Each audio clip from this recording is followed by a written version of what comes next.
Maruti Suzuki's People Technology presents Suzuki Connect with Navigate to Car and many other features. Watch more, feel more. Dell. The juggernaut that is this Pakistan T20 side continues to move on. They've done a very professional job of putting Namibia aside by 45 runs to become the first team to officially now qualify for the semi-finals from Group 2. As Ian Bishop put out towards the end of that game on commentary, it's a fifth semi-final confirmation in 7 editions of the tournament. Incredible record. Well done to Babar Azam's side. We look back at that game, which seemed to take its time. On Maruti Suzuki presents ESPN Cricket for T20 Timeout, powered by Dell. Shan Masood didn't mind it. There was so much time to just absorb the inevitability of the outcome. Ajit Agarkar is here, so too Peter Borren. We'll look back at what's been a respectable effort by Namibia in pursuit of 190. But Shan, there was just so much inevitability about this game. Yeah, it just shows that Pakistan just look a different side right now. They look a different breed. They're doing things professionally. The way they started off, that was basically a statement to the rest of the teams in the tournament that they're willing to sort of put in any work, any preparation that's required to win this tournament, and they look a serious unit at the minute. Peter, Namibia would take some sort of consolation that for a large part of that chase, they were actually ahead of Pakistan if you go over to over, but it was a different story in reality. Well, I mean, I've never really given at this stage an awful lot of my time because at this stage means nothing when you've seen what Pakistan did at the end of their first innings. But I think Namibia, yeah, they batted okay. It's obviously a huge challenge against the Pakistani seamers. They were beaten for pace at times. It was a wicket that had a little bit in it, but also I think Namibia, they'll have to look at the first half. To be fair, they didn't get the early wickets, and they lack a little bit of X factor. If you're never chasing 190 against this Pakistani bowling attack. I'd be surprised if anyone does. But if you look at the first innings, they've got Trumpelman with a new ball who swings it. He bit the outside edge a few times. Perhaps he was a little bit unlucky. But as soon as the Pakistanis were none down early, then they were always in trouble. And you've got to say that Namibia, they're not a million miles away. They're a pretty disciplined side. They did not field all that well tonight.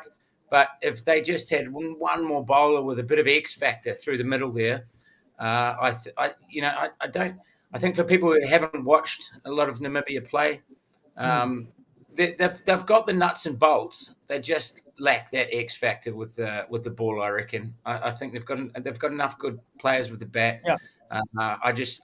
It was too predictable what was going to happen after the power play in the Pakistani innings. They were always going to get 190, 180, 190, and with that bowling attack, that's too much. Yeah, you think if Namibia are to cause an upset, Ajit, it'll be a chase of 150, 160 even on a great day. 190 just seems to put the game beyond them because they had their moments. They took Shaheen Afridi for a few runs. They had their moments against Shadab Khan as well, but 190 just put the game beyond them. Yeah, I mean, it was always 190 for good teams is not easy to chase. These are slightly lesser experienced teams against a quality attack. So once that last over, particularly of the Pakistan innings, even till then, but that last over just put it beyond them. And they've got to be proud of themselves what they've achieved in this World Cup, and hopefully they're better for it next time around, because it can't be easy playing. You saw even in that batting innings, they kept fighting, but you always felt they were too far behind, and this experience could help on how that can be managed further on. But yeah, I mean, 190 is difficult for most teams to chase. Someone with less experience or still learning at this level, even more so. Yeah, I mean, to credit them, we've seen teams in pursuit of 190 go hard and just get bundled out for 50, 80, 100. So it wasn't that from Namibia. I didn't throw it in. But let's just take a look at boxes ticked from this game for Pakistan. And Ajit Agarkar and Shan Masood called it. Hassan Ali with the new ball might look a different bowler. That's what you fast bowlers do. You just go off, Ajit, don't you? And then you want the captain to give you the new ball. You look unplayable then. No, most Pakistan bowlers over the years have had this strength of bowling quick through the air again. I mean, of course, off the pitch you can, but he's again one of those guys. And when you've got the new ball and you can bowl it full at decent speeds, and there is a little bit of shape, you're bound to get some success. You start feeling confident about the lengths that you want to bowl. And once you're confident, you've got control over lengths. And T20 cricket becomes even more so important, whether you want to bowl hard lengths or whether you want to go full at certain batsmen. And that change in length comes with confidence.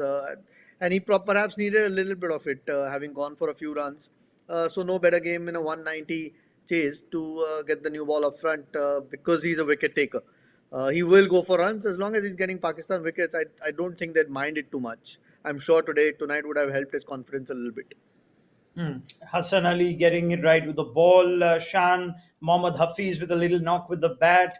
Pakistan batting first, working hard and getting the job done. These are little things that are just being ticked en route to the semi-finals. Yeah, absolutely. I think when you look at batting first, they've got a proper blueprint now. They've got the right kind of batsman that can give them sort of the start required to post a total when you bat first in these conditions.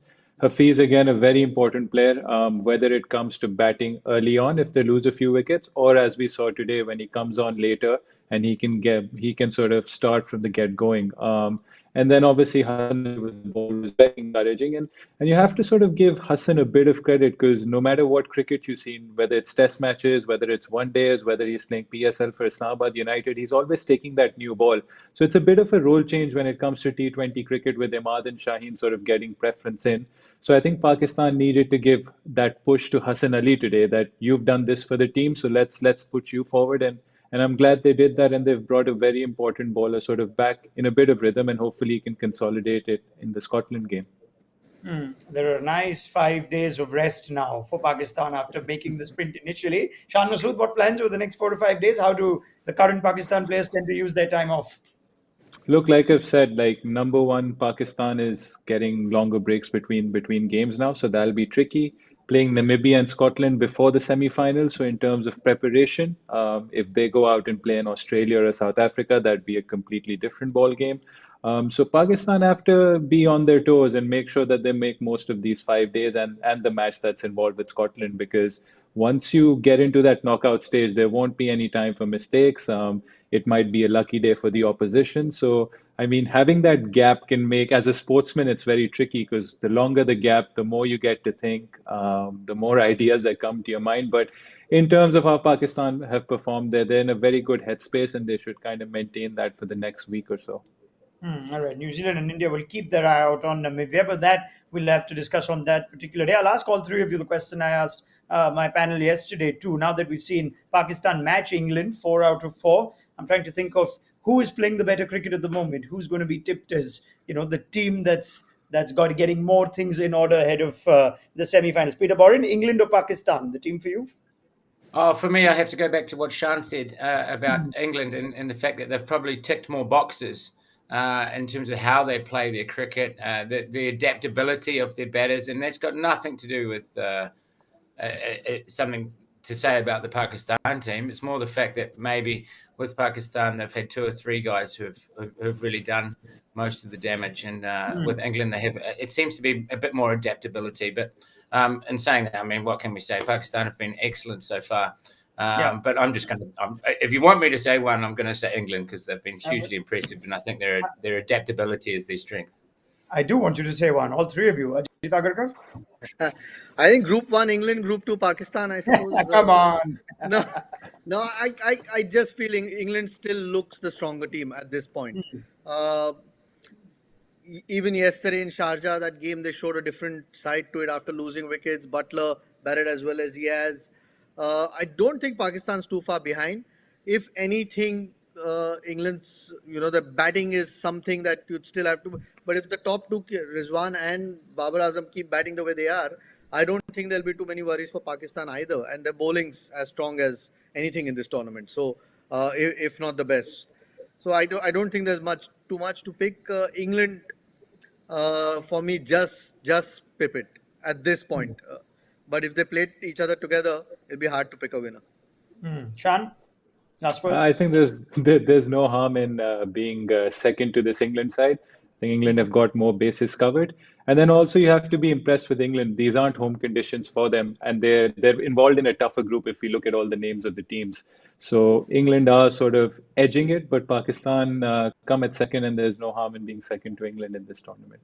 I love it. I absolutely love it. They have been the two outstanding groups of the World Cup so far. I'm sure they're keeping an eye on each other's performances, perhaps even dreaming of what could be a final, a repeat of the '92 World Cup final. My word, if we get there. But some tricky semi-finals en route to that. And there's a lot to happen. Shan, Masood, 4 or 5 days of rest for you. I'll see you again very soon. Peter Borren, Ajit, Agarkar. I'm going to see you in less than 24 hours from now. Gee, this game seemed like it's carried over to past midnight, so I might see you today in a few hours. So let's catch up for New Zealand, Scotland, as well as India, Afghanistan. Shan, a very happy Diwali to you on behalf of all of us, and good wishes. And we'll see you in a few days. Ajit and Peter, I shall save my wishes for you for tomorrow because I'm going to see you again.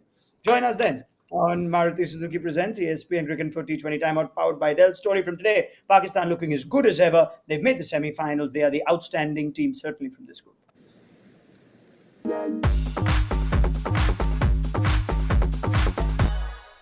Maruti Suzuki's People Technology presents Suzuki Connect with Navigate to Car and many other features. Watch more, feel more, Dell.